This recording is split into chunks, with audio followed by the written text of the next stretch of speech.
Ever wondered why we chase pleasure and avoid pain? Today we delve into this fascinating concept.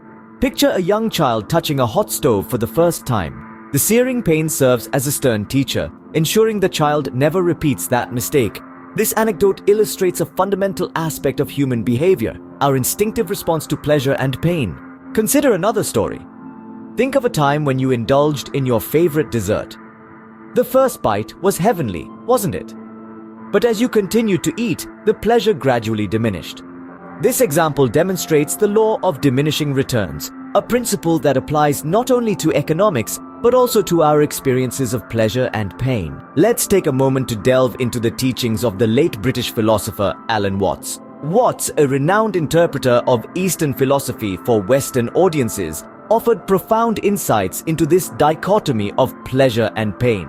He suggested that we often mistake pleasure for happiness. While pleasure is a fleeting sensation, happiness is a state of being. Watts also pointed out that our pursuit of pleasure and avoidance of pain can lead us into a trap. We may find ourselves in a cycle of craving and aversion, never truly satisfied, always seeking the next thrill or fleeing the next discomfort. This, Watts argued, is a recipe for suffering. Instead, we could embrace both pleasure and pain as essential aspects of the human experience. Watts proposed that we should not cling to pleasure or run from pain, but rather accept both as they come. This acceptance, he suggested, can lead to a deeper sense of peace and happiness. To illustrate, recall a time when you completed a challenging task. Perhaps it was a difficult workout, a complex project at work, or a tricky puzzle.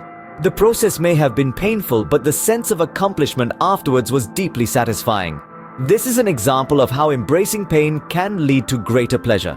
Now think back to the dessert. If you had savored each bite, taking your time to enjoy the flavors, the pleasure would have lasted longer. This is an example of how mindful indulgence can enhance pleasure. To summarize, today we've examined the concepts of pleasure and pain through the lens of Alan Watts' teachings.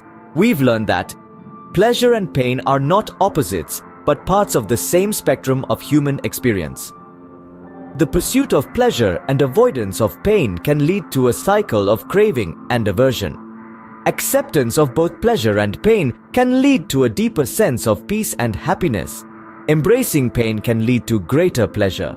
Mindful indulgence can enhance pleasure. In the words of Alan Watts, the only way to make sense out of change is to plunge into it, move with it, and join the dance. So rather than avoiding pain or chasing pleasure, we might find more satisfaction in accepting and dancing with the ebb and flow of life's experiences.